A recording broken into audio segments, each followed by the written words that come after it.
Good afternoon, everybody, and a happy Father's Day to all the dads out there. It's my son Freddie's first year as being a father.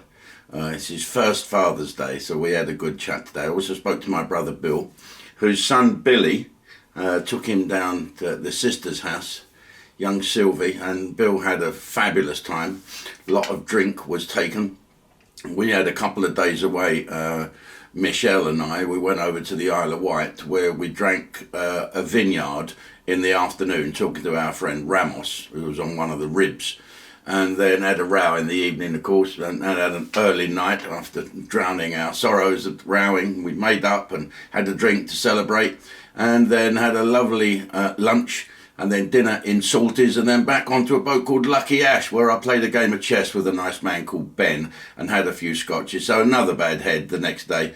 And of course then waking up and having to bring the boat home, knowing she's got a bit of stuff wrapped around her prop and she's coming out the water on Wednesday. So on edge there, and came back, and we were joined by Michelle's friend, and so another couple of bottles out, and it's been ridiculous. So 3 days break. I actually need a week's holiday to get over it, but I've been reading in the Sunday papers today how bad drinking is for you, and I've taken a big decision today, ladies and gentlemen. I'm packing it in. Yes, I'm not reading any more newspapers for a while, and the newspapers are full of doom and gloom on this Father's Day. We have a new CGS commander of the Chief of the General Staff. He's now saying that all British soldiers must prepare to fight against Russia in future, or fight in Europe. Well, that's not the thing to say on Father's Day, is it? Really? Let's hope we don't have to fight the Russians. I hope we up our game a bit if we have to fight the Russians. And I just hope that they can negotiate and we can get our avocados back. And everything is blamed on the Russians and the Ukrainians, isn't it? How much is fuel going to be at the moment? It's going to be crazy. So what is now Gordon Brown? He's I don't know where he's probably got a book out or something, hasn't he? Because he's gobbing off now about various things, about what we've got to do. And Rishi has gone from hero to zero overnight. And it's amazing. You're loved one minute and hated the next. I've started to notice this now because there's more comments to say how good Jake was doing this as opposed to me. I'll have to have a word with that boy. I say, sit you there, boy. No, I'll have a little talk with you. Okay. Well, the Falklands War was celebrated by everybody. I've got dinner with the General on General Julian Thompson on Monday night. It's a great honour for me to be invited to his house.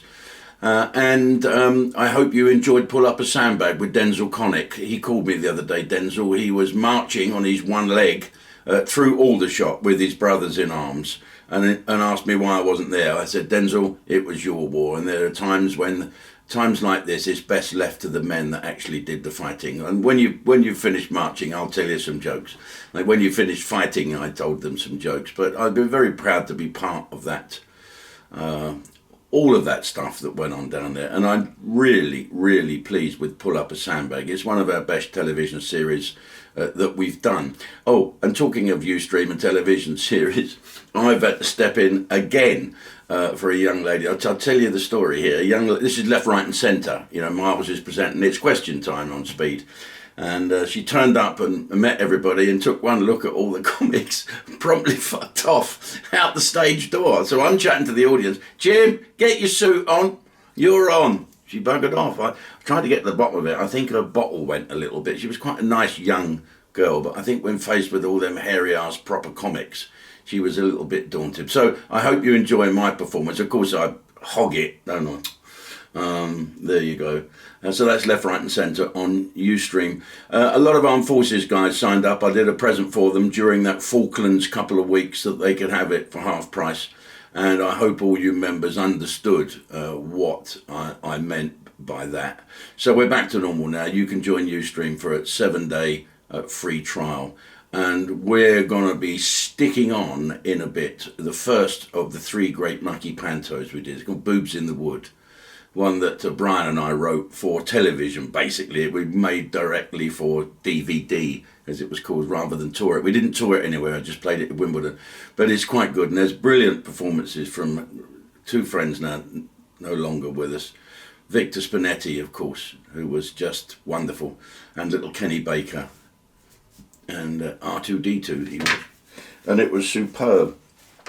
And I can't finish this little bit today on Father's Day without thinking of an old friend who sadly passed away. I don't know if you ever saw I Wish It Could Be Christmas Every Day with Roy Wood singing on there, dressed in his beard. The guy behind him, dressed as an angel, or in blue, I think, his name was Rick Price, and he was bass player with The Move and also with Wizard. And he was tour manager for Peters and Lee, and then teamed up with Diane Lee, and they had children, and wonderful time together. And then he became my road manager for ages and ages and ages. If you go on to Ustreme and have a look at One Night Only, which was Steve Lamprell's birthday party, you can see Rick on there talking through how difficult it was. Anyway, he is sadly gone. And because he wasn't really famous, he obviously won't get a mention in the newspapers. But anyone who knew Rick and Di loved them. He was a very, very professional guy. And without him, I wouldn't have been able to write and produce Cinderella, the biggest selling DVD of all time, I think. So, rest in peace, Rick. Okay, folks, enjoy Father's Day. Happy that my father was a Glaswegian called Jock, would you believe? He was, and it's funny, isn't it? Thanks to him, I wouldn't have been in show business at all if I hadn't gone on holiday to Norfolk, up there at Pot of Ham, sitting by that little bridge fishing while Dad was in the pub. And Dad had bumped into a couple of blokes that had a boat. We thought they were millionaires. One of those Ho Seasons boats, and we went back on board because they had a bottle of scotch and Dad wanted to try that out. And I sat there and Dad started to get me showing off. I was about 10 years of age and I was doing all these impressions that I used to show off and do. And they said, how would you like to be in Ralph Reeder's gang show? I'd love to. I was in the Scouts. So Mum and Dad took me up to the London Palladium where I met the great man, Ralph Reeder. And I did a little impromptu bit for him. And he said, right, you're going to be in the gang show, 1966. Not only are you going to be in it, but you're going to have your own solo spot. I think by the time I got in the 1966 gang show, I was 12 years of age with my own solo spot, wearing a white polo neck jumper and hipsters. Takes me back all those times. So thanks, Dad, for that. I owe you one on this Father's Day. Take care, all you dads. Come and join Ustreme, you lot. You'll enjoy it. Yeah, I'm glad you made that decision. And so am I, Denzel. Yeah, so am I. I don't think 3-Par ever forgave you, for getting there first. But there we are. And he said, you sunk my dad's ship. Yeah, so essentially, that's the first shots of the Falklands War. Sailors like their chips, don't they? Oh, certainly do. I've peeled some of them.